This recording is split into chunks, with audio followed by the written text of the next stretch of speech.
우리가 지금 두 짐승 시리즈를 하는데요. 제가 두 짐승 시리즈를 시작하면서 말씀드렸어요. 이것이 짧은 시리즈가 아니다라고요.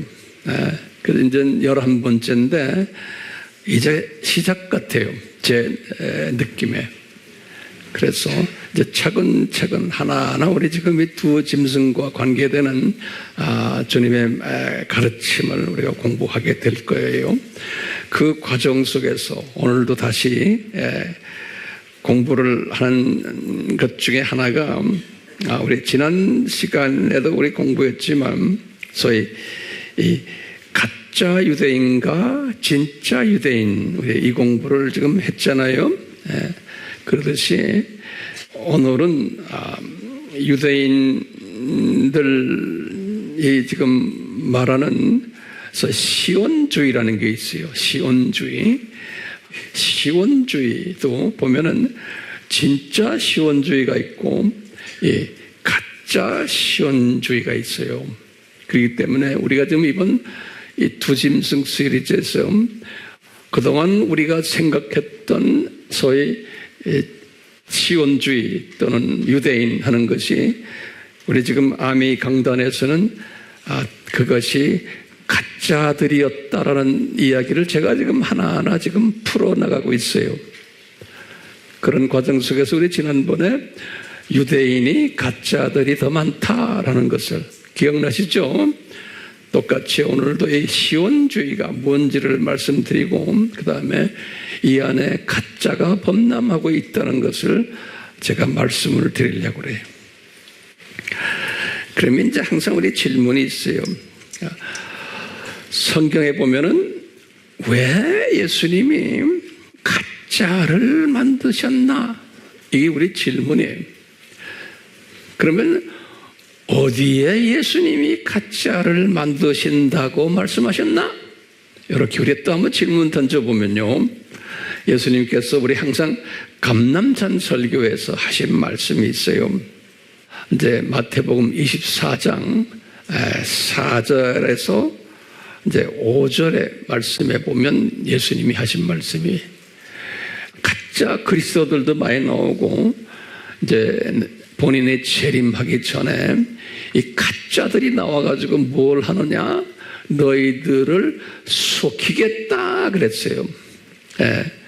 그래서 이제 영어로는 치팅한다 그래. 치팅 또는 영어로는 misleading 한다. leading 하는데 MIS misleading 다시 말하면 속이겠다 이렇게 말씀했어요.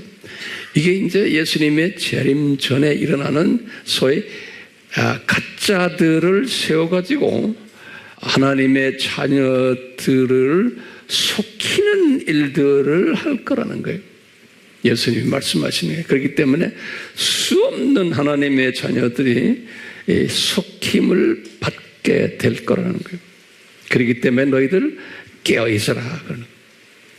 그러니까 대부분의 크리스찬들이 오늘날 전 세계를 봐도 저는 항상 선진국인 미국과 카나다나 여기 가도 기독교인들이나 신학교들이 수없는 신학자들, 목사들이 속임을 당하고 있어요. 그럼 여러분들 황 목사님 어떻게 하세요? 그럼 나는 그쪽 동료를 누구보다 잘 아는 사람 아니에요? 네.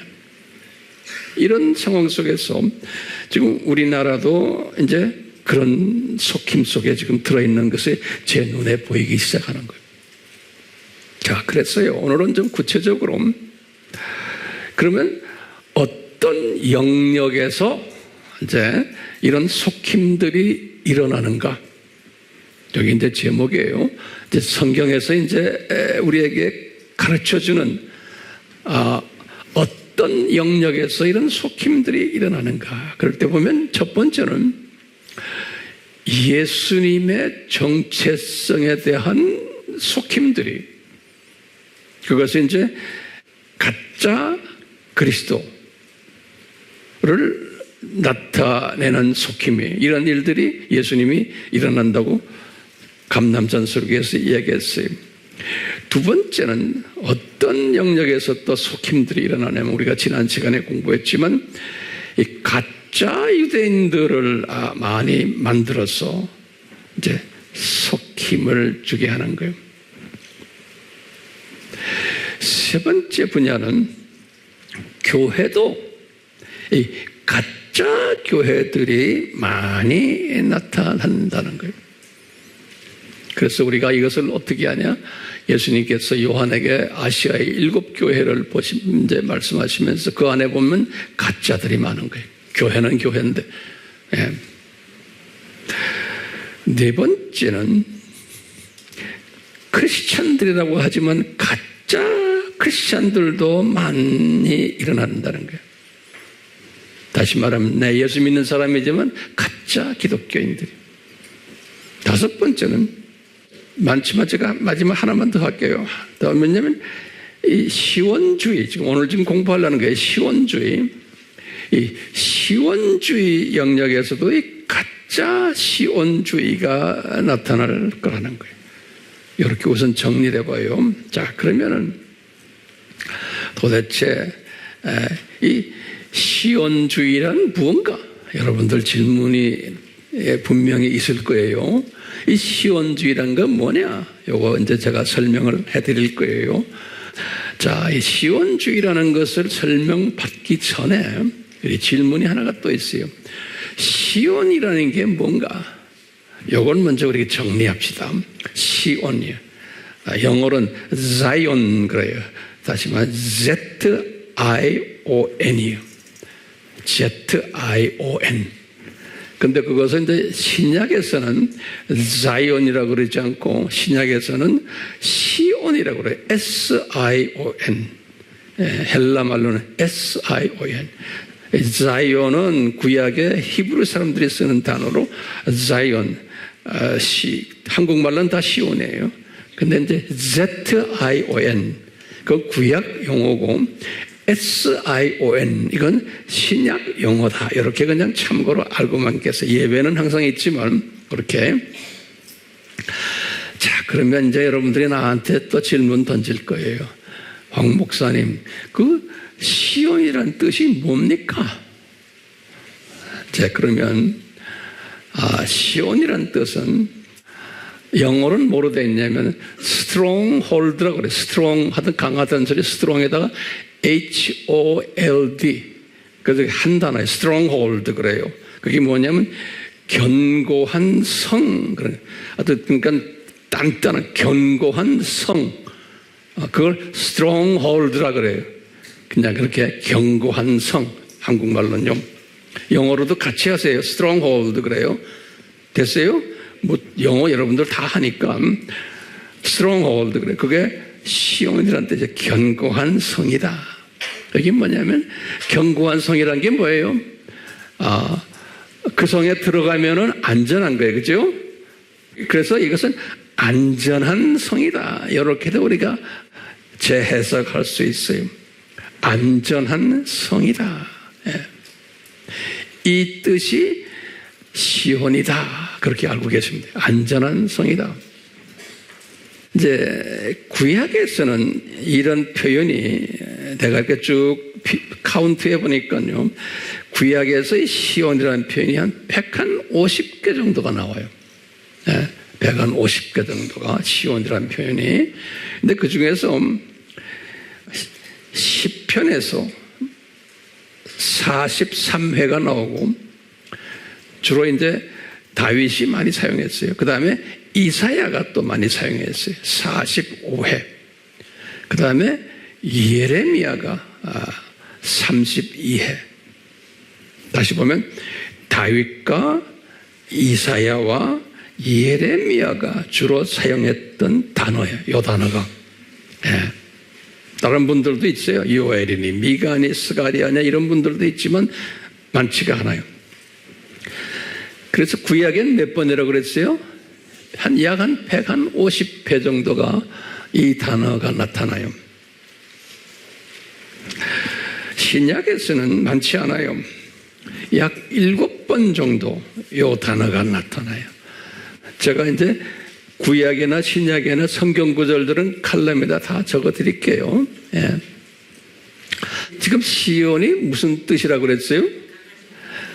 견고한 성, 그런 뜻이에요. 영어로는 뭐라고 그랬어요? stronghold 그래요. 거기에 대한 성경 구절을 내가 드릴게요.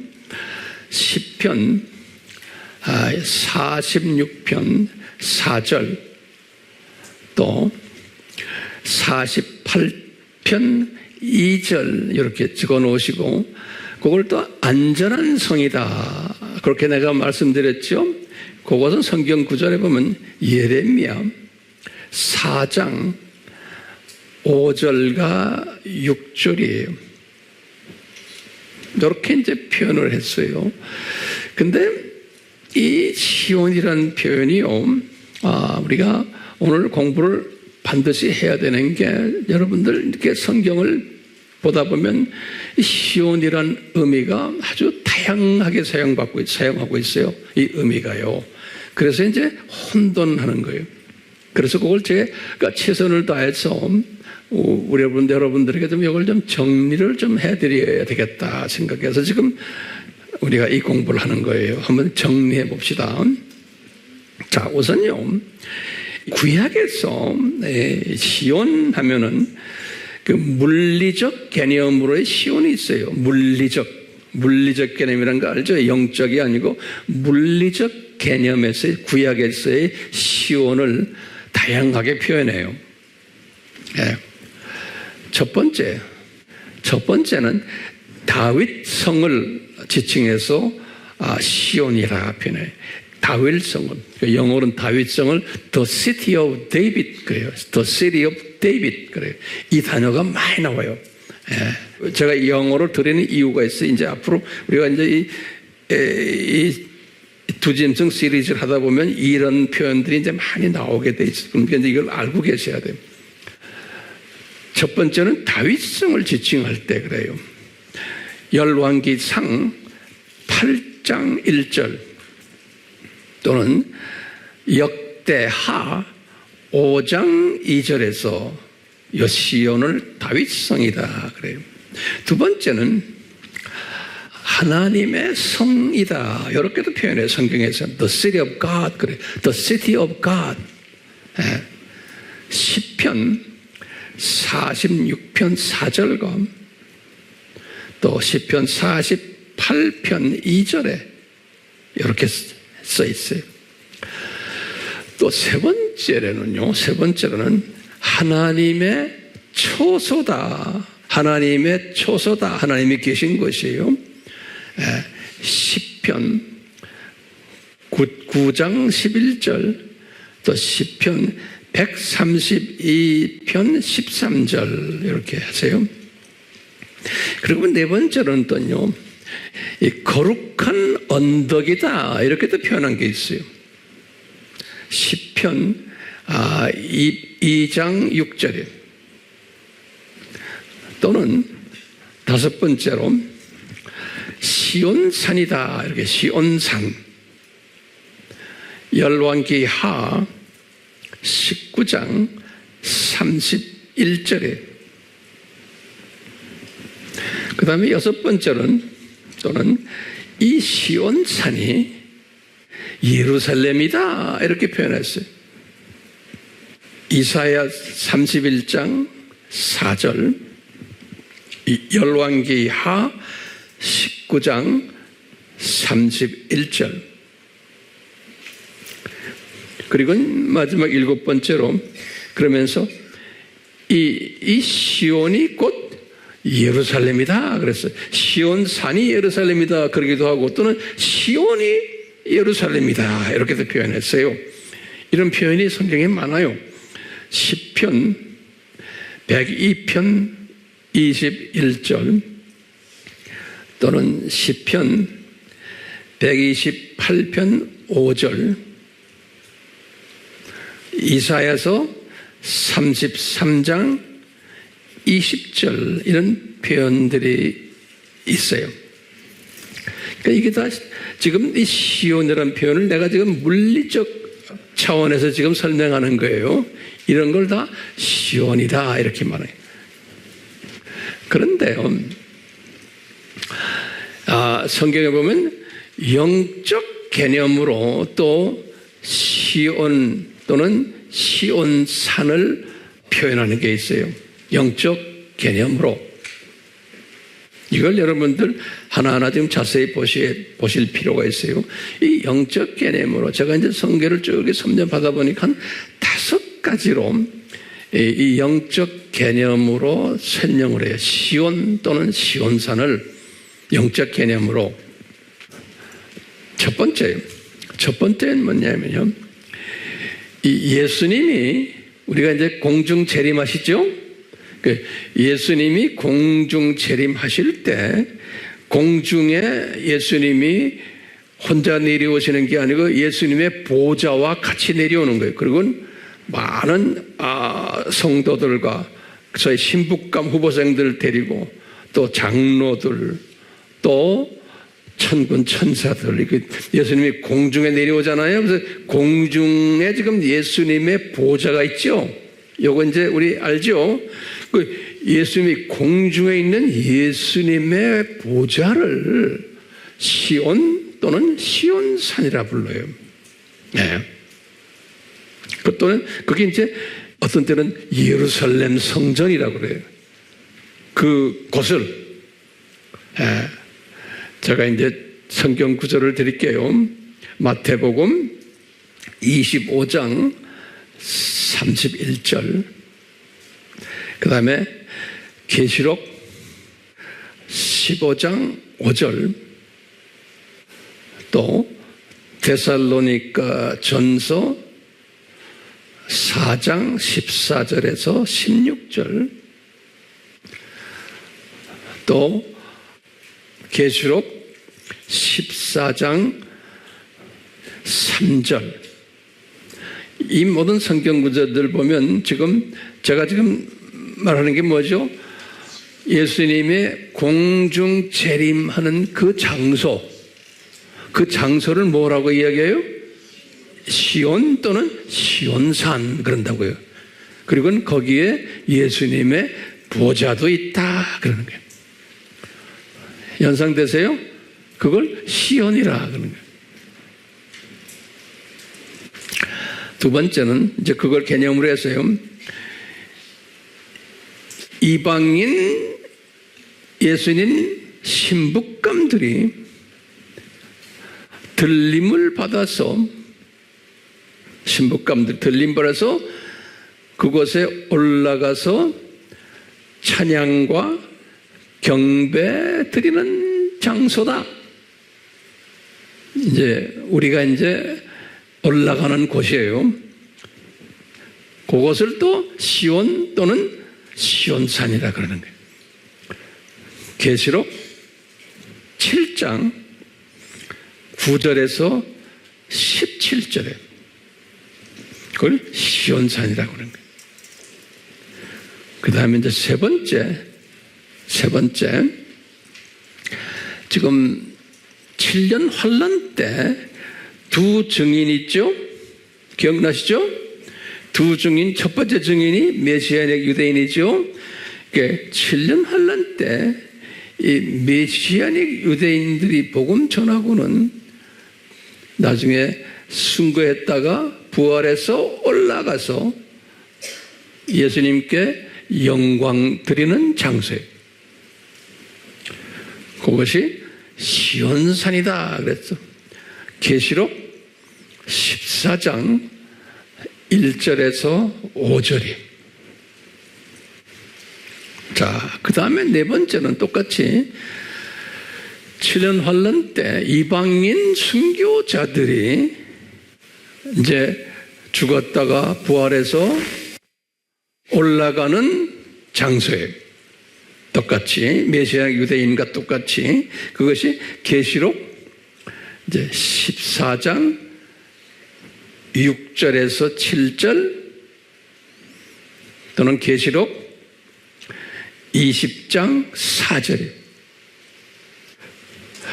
다섯 번째로 마지막에 그 장소가 어떤 장소인가? 공중 혼인잔치가 벌어지는 장소인 거예요. 계시록 19장 7절에서 10절인 거예요. 이것을 뭐라고 불러요? 시온 또는 시온산 이렇게 부르는 거예요. 내가 성경 구절 다 드렸어요. 네. 근데 이것만이 아니에요.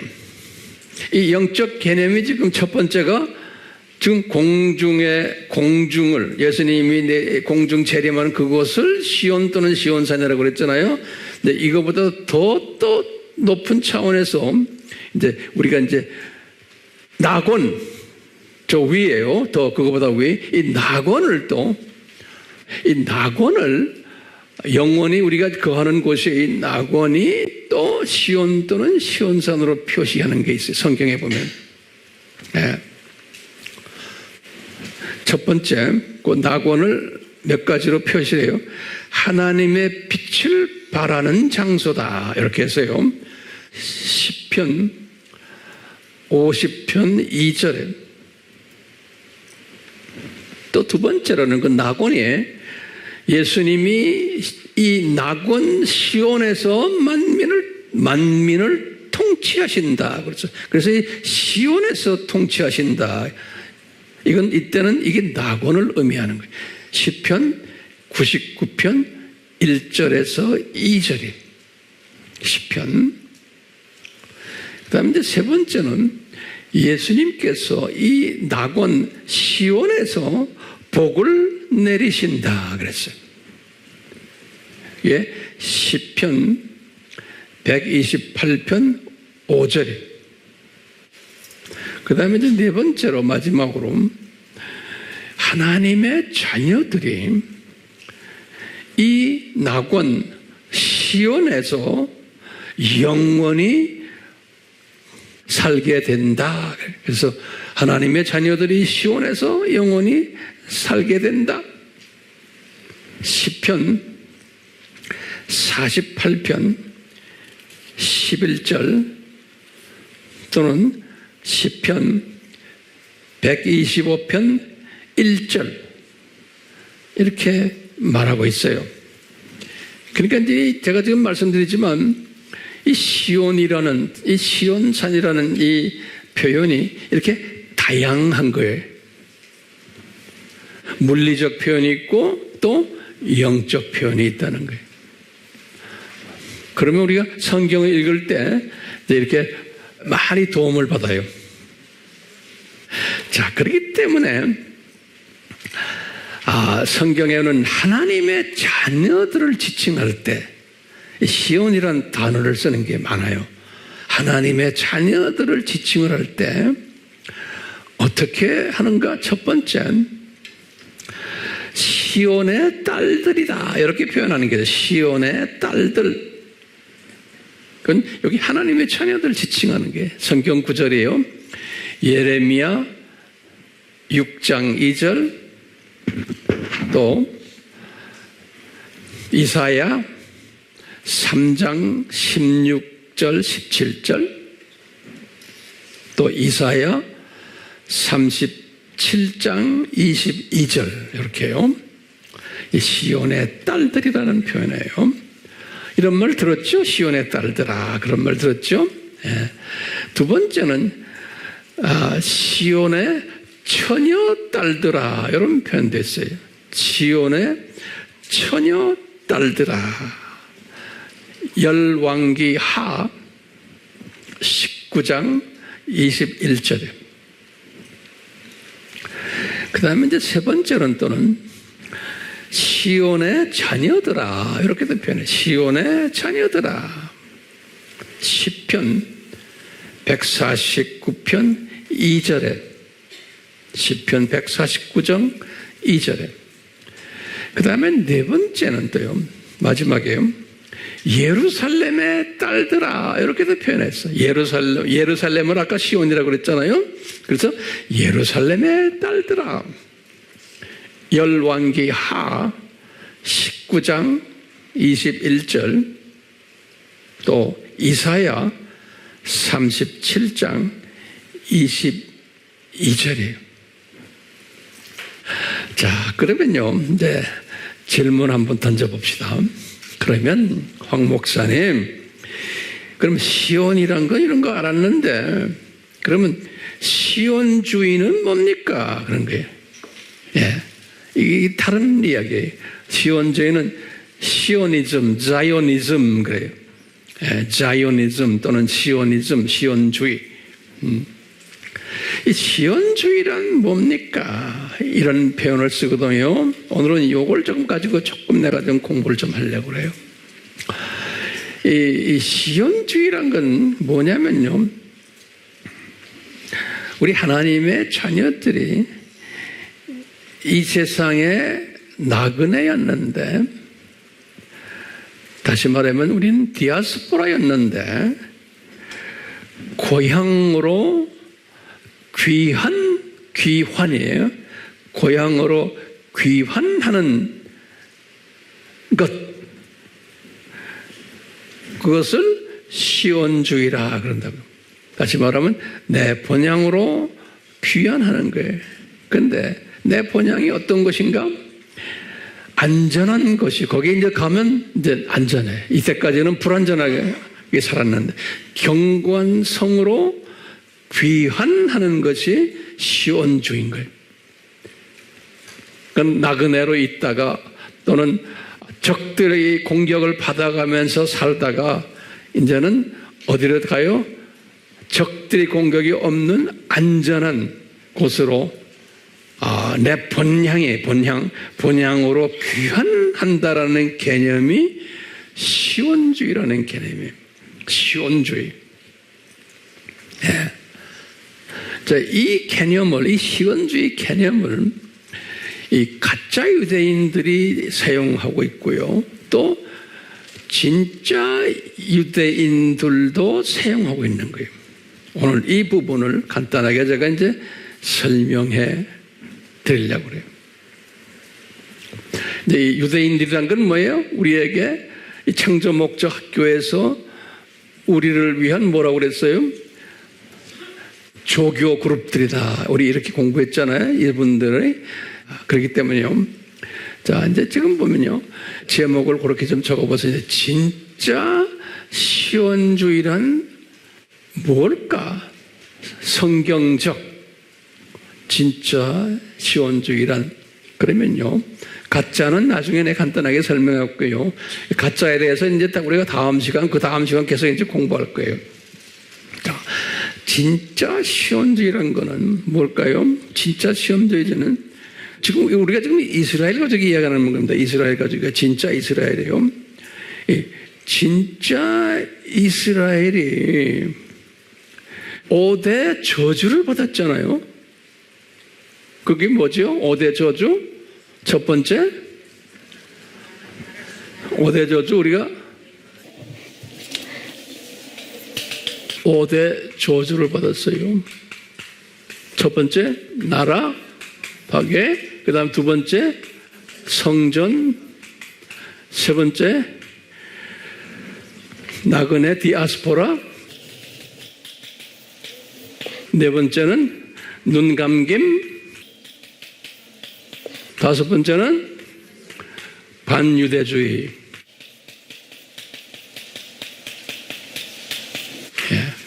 5대 저주에 이스라엘 사람들이에요. 근데 이스라엘 사람들의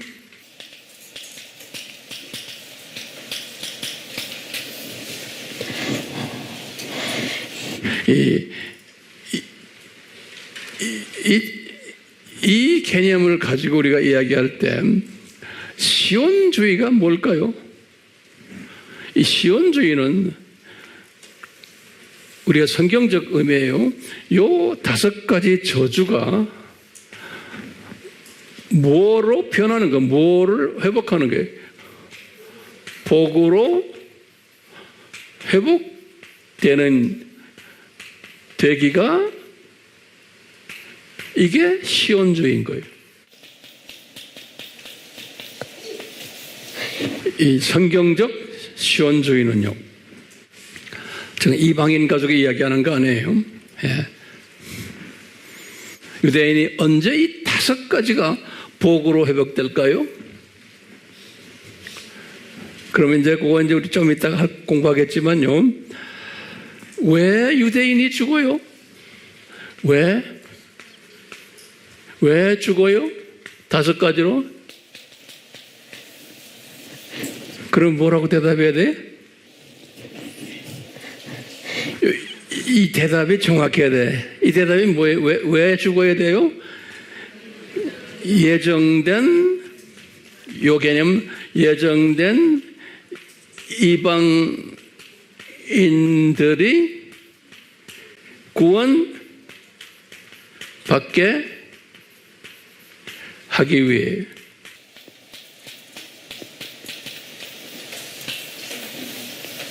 예정된 이방인들이 구원받게 하기 위해요. 이거 우리가 꼭 누구를 살리려면 누가 죽어야 돼요. 그것을 우리가 뭐라고 했죠? 생명?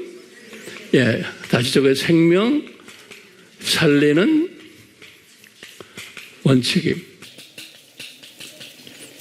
성경 구절 요한복음 12장 24절 또 빌립보서 2장 11절에서 5절에서 11절에 이 성경 구절 두 개는 꼭 우리가 알고 있어야 되죠. 누가 살아나려면 누가 죽어야 돼. 그러니까 이제 우리 민족 차원에서 이방인들의 예정된 하나님의 자녀 이방인들이 살아나려면 다시 구원받으려면은 반드시 누가 죽어야 돼? 유대인이 죽어야 돼요. 알겠어요? 유대인이 몇 가지로 죽어야 돼요? 이 5가지로 죽게끔 돼 있는 게 하나님의 생명 살리는 원칙이에요. 그래서 유대인이 이제 죽는 거예요.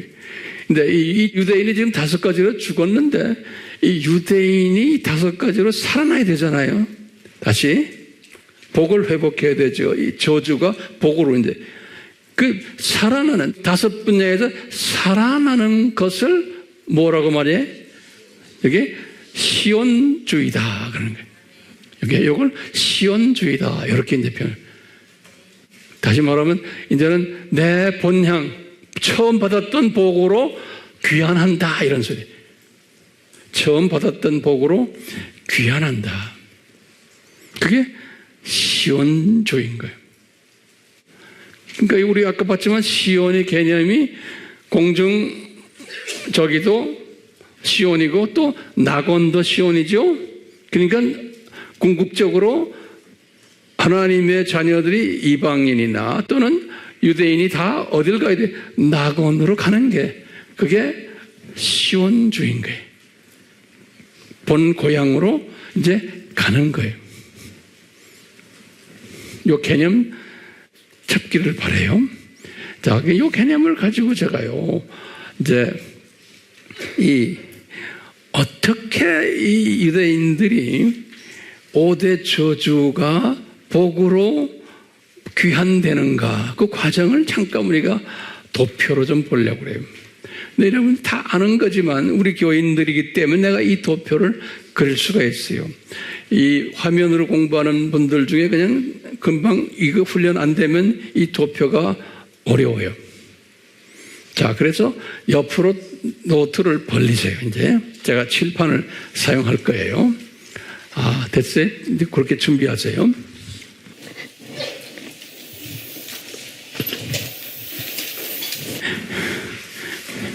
여기가 이제 2024년 현재예요. 현재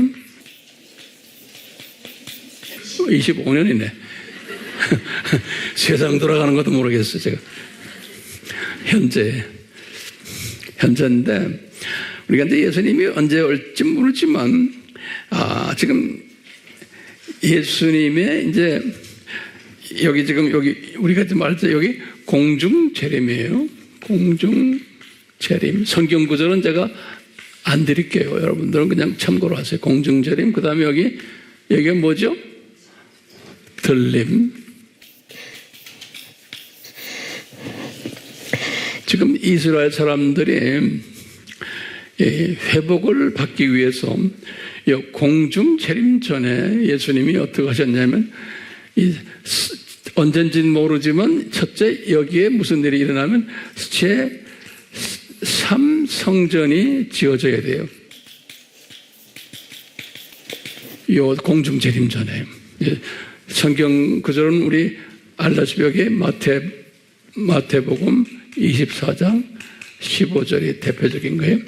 제3성전이 지어져야 되는데 이 3성전이 좋은 성전이요 나쁜 성전이에요? 이건 여기다 이 나쁜 성전이에요. 아주 내가 그냥 이런 식으로 나쁜 성전이에요. 그렇지만 성전이 지어져야 되는 거예요. 이 공중재림 전에. 그러니까 보세요. 이 사람들은 지금 이 성전 보세요.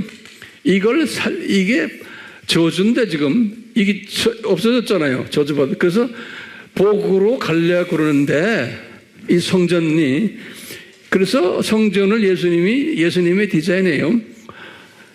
짓게 되는데 그러니까 이 성전은 이거는 온전한 성전이에요? 아니요. 아니 이 성전 지었다고 저주가 없어지는 게 아니에요. 이렇게 이제 가짜 성전을 이때 지어준 거예요. 공중재림전에 또 뭐가 있냐? 메시아닉 주들이 이제 복음화되는 거예요. 메시아닉 주들이 14만 4천. 그 다음에 또 뭐예요? 이게 메시아닉 주들이기 때문에 이건 유대인 중에서 일부만 복음화가 되는 거예요. 예. 왜 유대인이 일부만 복음화가 돼요? 네. 여기 중요한 개념이에요. 유대인이 다 이때 복음화가 됐다면 무슨 일이 일어나요? 유대인이 다 눈이 떴어요. 여기 지금 복음화는 그러면 그 말은 뭐냐면 이방 사람들이 다 복음화가 됐다는 소리예요. 무슨 소리인지 알겠어요? 근데 이방 사람들이 언제 다 복음화가 돼요? 저 심판 전에 저 7,000년 끝날 때 좀 있으면 우리가 그 공부하겠지만 잘 보세요. 예정된 하나님의 자녀들이 다 복음화가 되려면 언제예요? 7,000년 끝날 때예요. 그 말은 무슨 말이냐면요. 7,000년 끝날 때 이 5가지의 저주들이 다 복으로 바뀐다는 거예요. 이게 다시 말해 시온주의라는 게 뭐냐면 이 5가지의 저주들이 복으로 바뀌는 것이 시온주의인 거예요. 알겠어요? 근데 그것이 언제 끝나요? 나중에 심판 전에 그 7,000년이 끝날 때 창조 목적 학교가 폐교될 때예요. 그러니까 그때까지 시온주의가 계속돼야 안 돼요. 계속되는 거예요. 근데 점진적으로 발전되면서 시온주의가 계속되는 거예요. 이 말은 뭐냐면 그때 가서야 이 5가지의 저주가 복으로 바뀌어지는 거예요. 쫙 끝에 가서요. 그렇지만 이 과정 속에서 이것을 이제 하려고 주님이 이 그림자로 보여주는 것들이 있어요. 지금 이 5가지를 복으로 하는 과정 속에 지금 여기 보니까 제3성전도 이게 가짜 성전이에요. 제3성전을 왜 지어졌어요? 많은 사람들이 유대인들이 가짜 유대인들의 이 성전을 지어놓으면 모든 우리의 복이 다 이제 회복될 거로 생각하는 거예요. 근데 아니 지금 예수님이 저거 지어질 거다 그런 거예요. 그러면서 저걸 가지고 진짜로 생각할 거다 하는 거예요. 또 여기 마찬가지로 메시아닉 유대인도 14만 4천밖에 아니에요. 그 많은 유대인 중에서 그 말은 뭐예요? 아직도 많은 이방인들이 복음을 받아야 된다는 거예요. 무슨 뜻인지 알겠어요? 예. 그리고 우리 여기 지금 이제 두 증인이죠. 두 증인 중에 지금 그 이방인 순교자들도 여기 있는 거예요. 이렇게요. 자, 이러다가 이제 우리가 이제 7년 환란이 이제 들어온 거예요.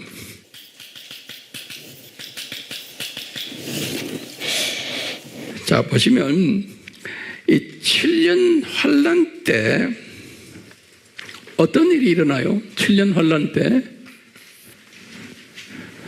이 메시아닉 유대인들을 통해서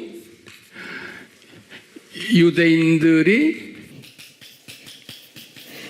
복음화가 되죠. 눈 뜨는 거예요. 눈 떠요. 눈뜸. 자, 유대인들이 눈을 뜨지만 이방인은 어떻게 돼? 모든 이방 유대인들이 지금 눈을 뜬다는 말은 뜬 것만큼 거기에 비례해서 이방인이 또 눈을 뜨게 돼 있는 거예요. 그러니까 이게 비례적으로 같이 가는 거예요. 비례적이 중요한 개념이에요. 유대인 전부가 눈을 뜰 때 예정된 이방인 전부가 눈을 뜨게 되는 거예요. 이 개념이에요. 왜? 그걸 위해서 이분들이 죽은 거예요. 그러니까 이분들이 눈을 뜨려면 언제 돼야 돼요? 이방인 다가 눈을 뜨는 거예요. 다시 말하면 유대인 다가 눈을 뜰 때 이방인 다가 눈을 뜨는 거예요. 이방인이라는 건 예정된 이방인이. 자, 보세요. 7년 환란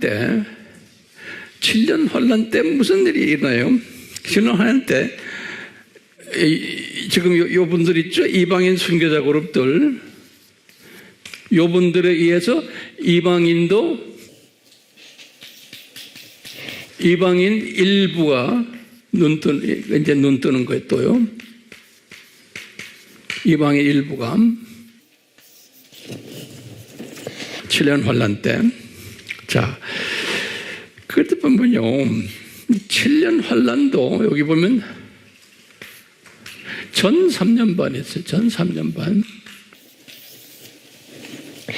7년 환란 전 3년 반 때, 이 전 3년 반 때, 전 3년 반은 이게 무슨 재앙이에요? 나팔 재앙이죠. 여기 보면 여섯 번째 나팔 때 무슨 일이 일어나냐면요, 유브라데 강 전쟁이 일어나요. 여섯 번째 나팔 때 유브라데 강 전쟁이. 이때 수없는 군인들이 죽어요. 여기 보면 계시록 9장 13절에서 14절에 어때? 그리고는 이제 후 3년 반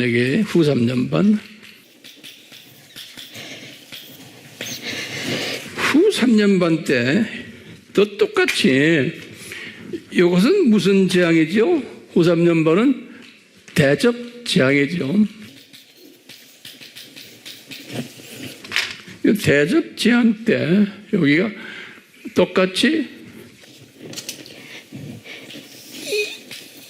여섯 번째 대접 재앙 때 그 유명한 아마겟돈 전쟁이 일어나요.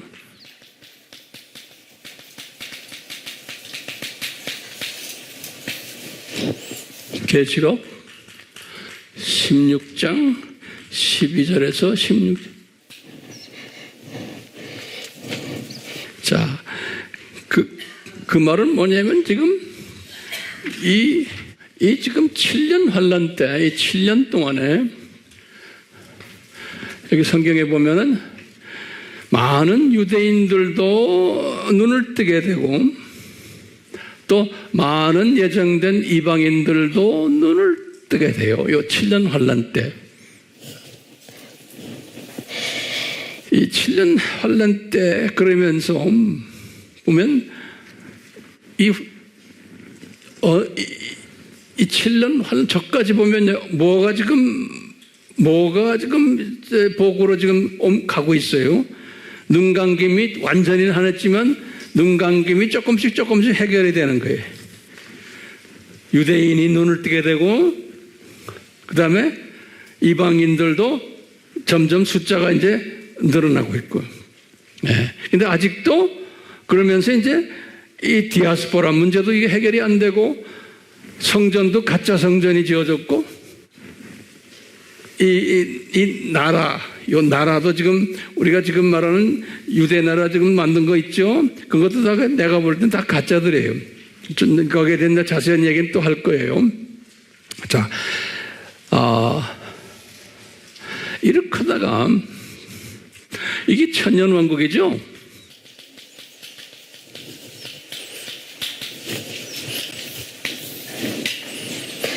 성경에 보면 이 천년왕국 때 상당한 회복 일들이 많이 일어나는 걸 볼 수가 있어요. 그래서요, 이제 하나하나 좀 적으세요. 이 천년왕국 때 무슨 일이 일어나냐면, 유대인들이 디아스포의 고토로 귀환하는 일들이 있어요. 오늘날도 고토로 귀환하지만, 많은 고토로 귀환하는 분들이 지금 가짜 유대인들이 많이 지금 고토로 귀환하고 있어요. 오케이? 우리가 그래서 가짜 유대인 공부한 거예요. 그 다음에 이 고토라고 해서 지금 이스라엘 저 땅이 말이죠. 저게 평화스러운 땅이에요? 이스라엘 땅이 시온이요, 지금? 시온이 뭐죠? 견고한 성이고, 그 다음에 뭐예요? 안전한 성이죠? 근데 그게 그래요? 아니죠?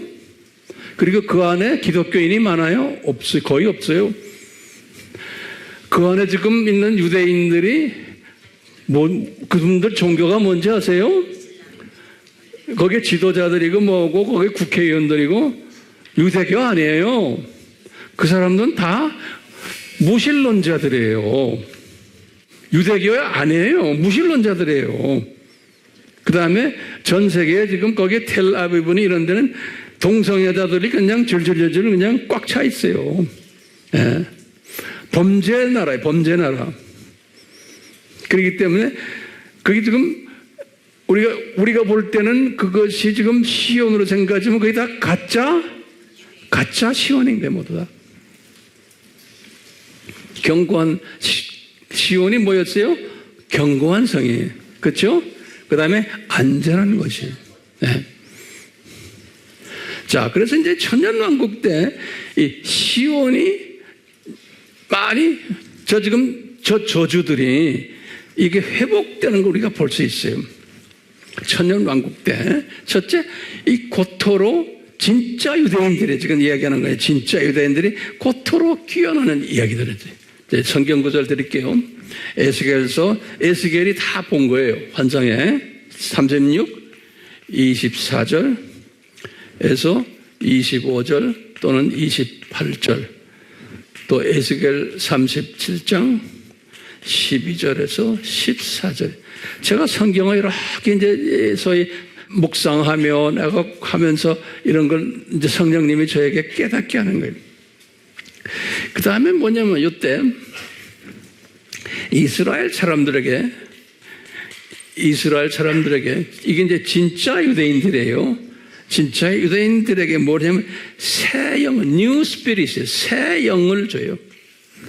그게 뭐냐면 이제 크리스찬이 되는 영이에요. 새 영을 줘가지고 그들의 마음을, 굳었던 마음을 이렇게 지하여 버려준다 그랬어요. 여기 에스겔서 36장 26절에 그렇게 돼요. 마음이 굳었던 마음을 이제 예수님을 영접 안 했잖아요. 근데 굳어가지고 그건 예수님이 다 굳게 만든 거예요. 이제 굳은 마음을 이제 풀어준다는 거예요. 그런 일들이 일어날 거라는 거예요. 이때. 그러니까 진짜 유대인들이 이제 예수님을 영접하는 일들이 일어나는 거예요. 저 눈 감김이 이제 7년 환란 때도 일어났지만 또 일어나는, 계속해서. 네. 왜 이렇게 한꺼번에 안 주십니까? 그럼 뭐예요? 이방인의 충만한 숫자가 아직 차지 않았기 때문에 그러는 거예요. 제 말 들으세요? 이방인의 충만한 숫자가 찰 때 저 5가지 저주가 싹 복으로 변해버리는 거예요. 됐어요? 이게 맞물려 있는 거예요. 자, 또 이 이스라엘의 마른 뼈들이 다 이거 우리 마른 뼈 이야기 알죠? 이 마른 뼈들이 이제 생기를 가지게 되고, 다시 말하면 이제 복음을 받아가지고 유대인들이 기독교인이 된다는 소리예요. 이게 이제 그 이야기가 이제 에스겔서예요. 37장 1절부터 14절이 이 마른 뼈들이. 예. 그러면서 이제 이스라엘 사람들이 이때 유대인들이, 진짜 유대인들이 이제 하나가 되는, 서로 싸움질 안 하고 12지파가 이제 하나가 되는 일이 나타난다고 그랬어요. 에스겔서 37장 15절에서 28절에. 예. 그리고는 이분들이 제4성전을 짓게 돼요. 새 성전 재건하고. 이게 뭐냐? 에스겔서 37장 26절에 보면 그래요. 이분들이 제4성전을 짓는다는, 그 4성전에서 예배 드리는 장면, 이 여기에서 이제 예배 드리는 장면이 이제 에스겔서 40장에서 48장이에요. 여기에서 이제 예배 드리는 장면이에요. 그리고는 기가 막힌 이야기가요. 7째 보니까, 그러니까 이때서야 이스라엘 사람들이 평안하게 지낸다고 그랬어요. 평안하게 거하게 된다고 그랬어요. 평안하게. 에스겔서 38장 8절에 이 천년왕국 때. 그러면서 기가 막힌 게 여기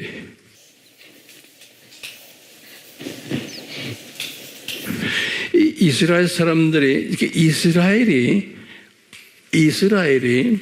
이 에스겔이 본 게 기가 막힌 거예요. 이스라엘이 뭐처럼 생겼냐면 에덴 동산처럼 되더라.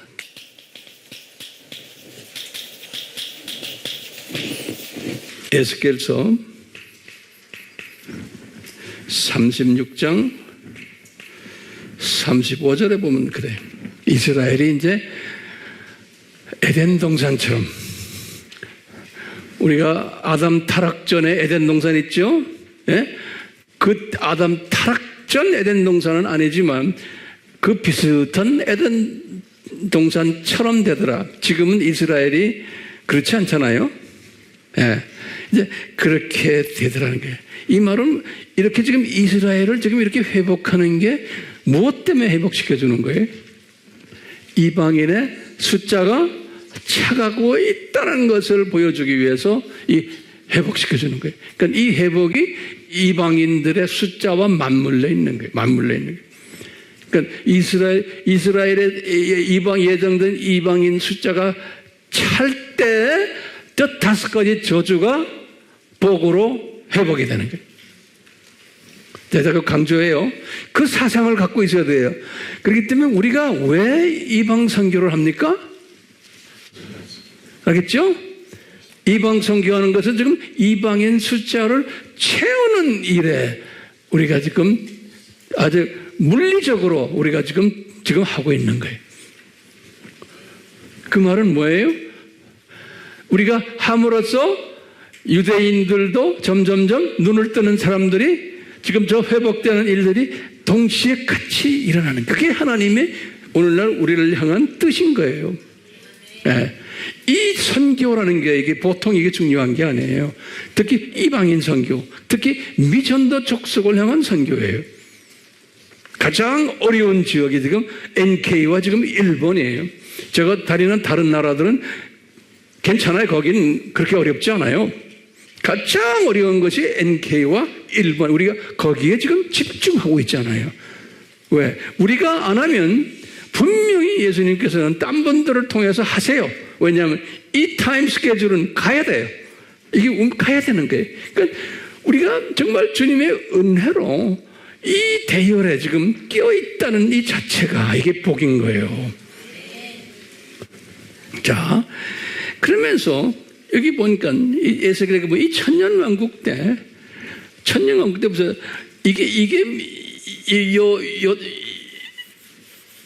요 때까지는 사탄이 지배하던 사탄 지배 시대죠.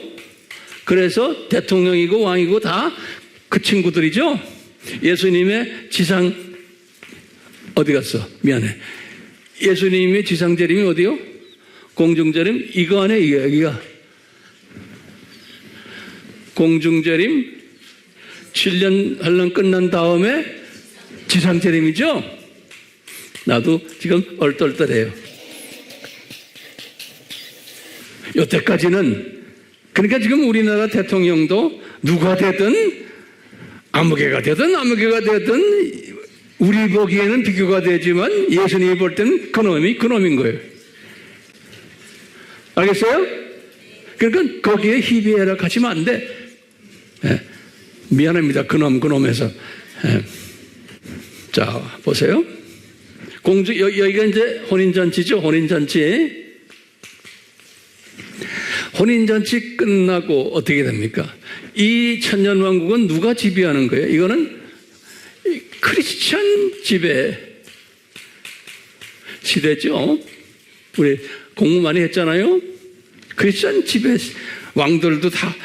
그리고 우리 높은 사람이 여기 지금 혼인잔치에 올라간 사람들은 예수님의 신부들은 만약에 여러분들이 예수님의 신부가 된다면 여러분들은 이 천년왕국 때 지도자급들이 되는 거예요. 예? 어느 나라의 어느 지역에 왕들도 있고 또는 도지사도 되고 뭐도 되고 각 분야의 지도자들이 되는 거예요. 기독교인들이 전 세계의 지도자들인 거예요. 예. 왜요? 천년왕국 시작하면서 예수님이 사탄을 어디다 집어넣었어요? 사탄을 지옥에 집어넣었대요? 그렇죠? 몇 년 동안? 계시록 20장 1절에서 이제 쭉 보다가 7절 되면 천년이 끝나면 다시 끄집어낸다고 그랬어요. 그러니까 사탄을 이 천년 동안은 사탄이 없어요. 지옥에 있어요. 사탄의 똘마니들만 여기 있는 거예요. 천년 동안은. 이거 알죠? 네. 그렇기 때문에 사탄이 제일 왕초는 지옥에 있어요. 그러니까 우리가 여기서 크리스천들이 지배할 때는 그놈이 없으니까 마음대로 우리가 거기에서 좀 예수님과 같이 이제 우리가 지금 이 땅을 지금 지배하는 거예요. 그런데 딱 본 게요. 에스겔이 본 게 기가 막힌 걸 본 거예요. 에스겔이 지금 이때 이 천년왕국 때 우리 하나님의 자녀들 중에 예수님의 신부들 중에서 제일 높은 최고 통치자가 누구라고 생각하세요? 에스겔이 딱 본 거예요. 네? 이 기독교 지배 시대에 제일 높은 분이 누군지 아세요? 예수님 말고 네? 여기 보니까 다윗이라는 거예요. 네. 성경을 내가 딱 보니까 그렇게 써 있어요. 여기 보니까 에스겔 37장 24절에서 25절에 보면 다윗 왕이 통치자라는 거예요. 그러니까 다윗 왕이 우리 큰 형님이 될 거예요. 뭐다.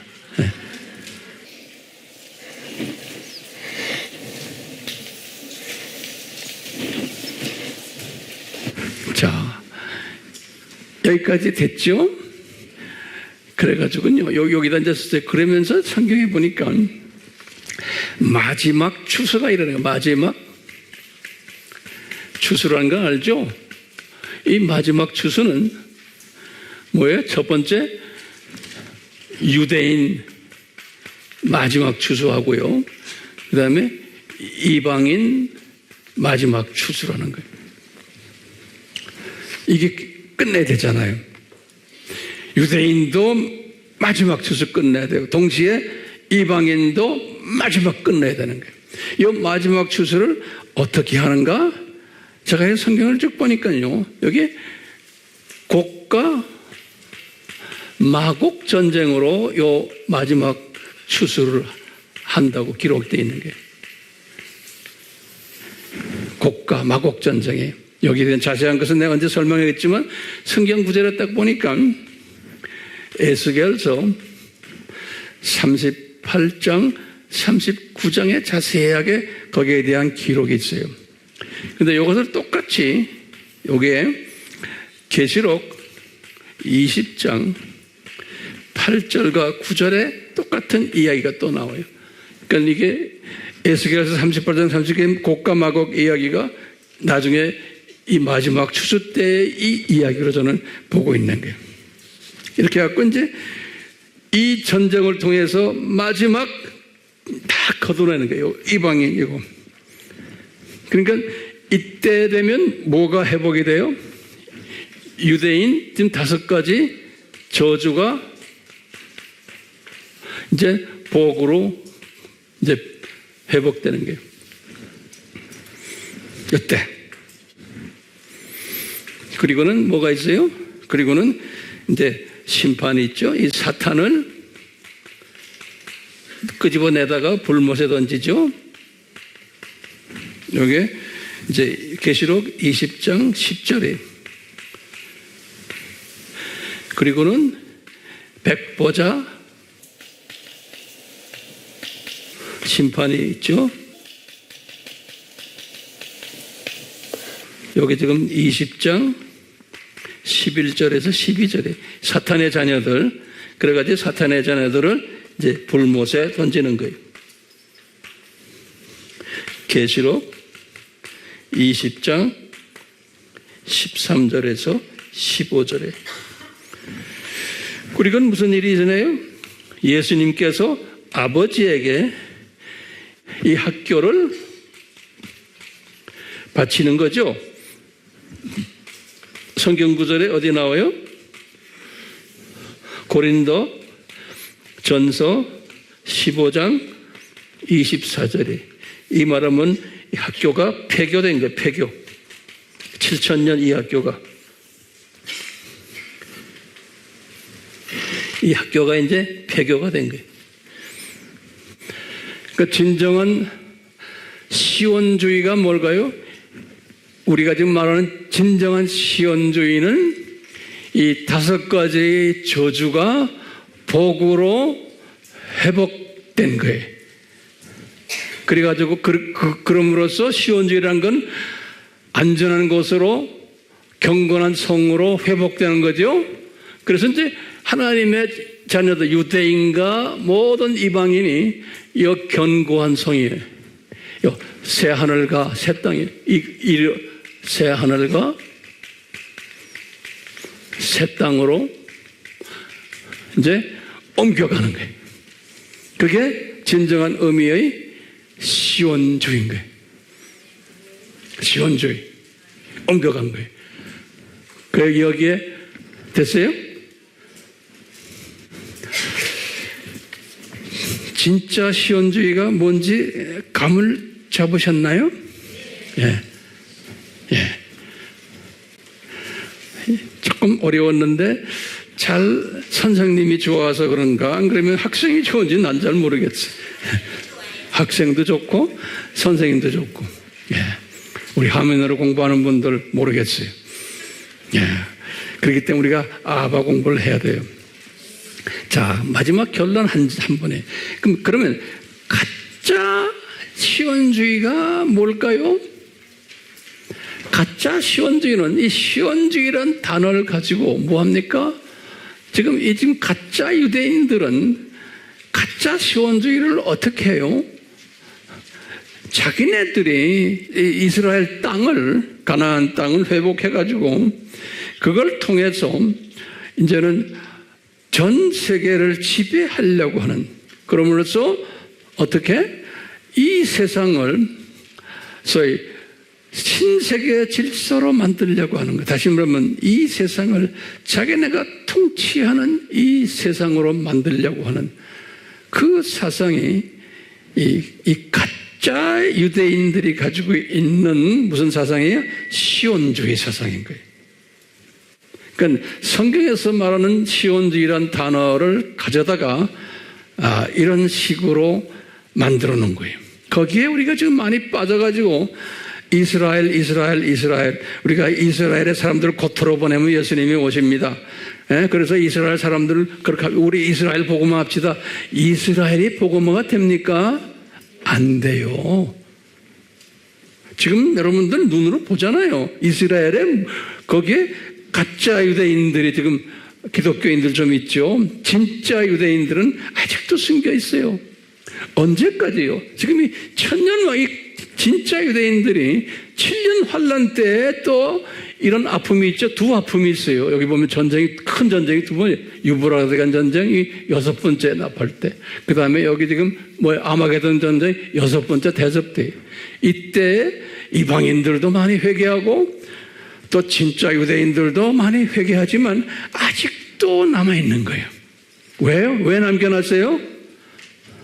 의도적으로. 왜? 천년왕국 때 또 계속해서 눈을 떠야 되는 유대인이 있고 이방인이 있는 거예요. 천년왕국 때도. 언제까지요? 저 끝까지. 됐어요? 네.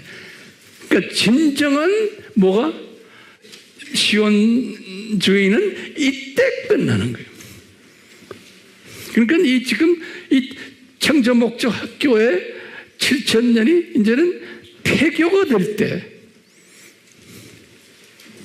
우리가 하나님의 자녀들, 진짜 유대인과 진짜 이방인들이 이제는 다시 본고향으로 돌아가는 거예요.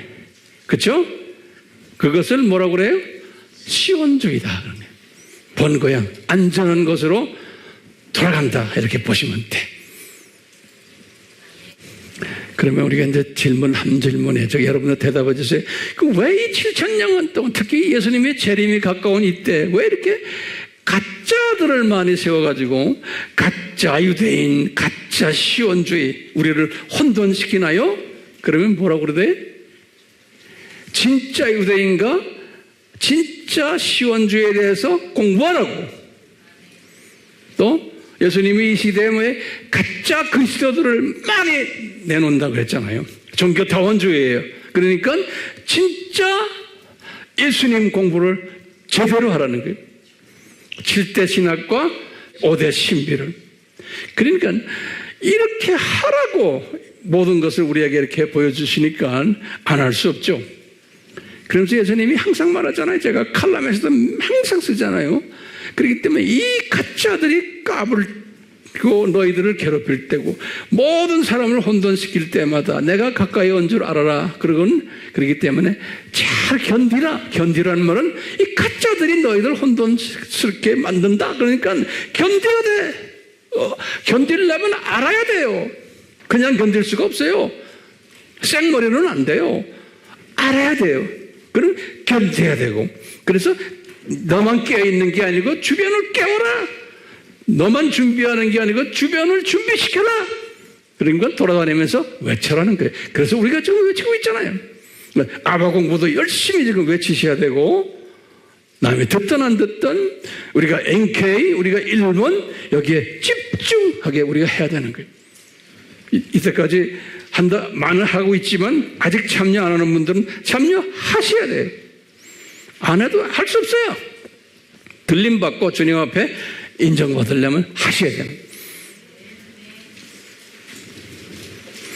제 말씀 오늘 이걸로 끝내겠어요. 더 말하면 잔소리가 돼버려요. 성령님, 우리 모두에게 한 분 한 분에게 이 어려운 주님의 가르침에 우리가 눈을 뜰 수 있도록 지요 도와주시옵소서. 주님, 우리가 이렇게 보듯이 진정한 이 시온주의는 이제 예수님 이 창조 목적 학교가 끝날 때 이 5가지의 저주들이 이제 복으로 변하는 그 순간이 진정한 시온주의임을 우리 공부했습니다. 성령님 저희들 계속해서 도와주시고 가르쳐 주셔서 이 사상이 우리를 떠나지 않도록 도와주시옵소서. 그러기 위해서는 내 힘으로 안 됨을 고백하시고 주님의 은혜가 우리에게 임하여지만 이것이 가능하다는 것을 항상 겸손히 고백하면서 주님을 섬기도록 주여 은혜 내려 주시옵소서. 예수님의 이름으로 기도드리옵나이다. 아멘.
고백을 하는 사람은 항상 어떤 환경에 처하든지 우리가 예수님께 감사하는 삶을 사는 사람이에요.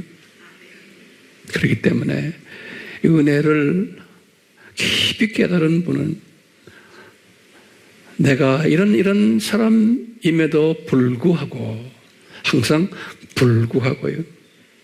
영어로는 in spite of 그래요. 내가 이런 사람인데도 불구하고 나에게 은혜를 베풀어 주셔서 이 숨겨놓은 주님의 비밀의 말씀을 내 눈으로 볼 수 있고 경험하고 깨달을 수 있게 해주신 것 주여 감사합니다. 이 감사가 넘치는 삶이 될 때 불평이 없어져요. 걱정이 없어져요. 우리 그런 사람 다 되도록 주여 은혜 베풀어 주시옵소서. 삼위 하나님의 이름으로 축원하옵나이다. 아멘.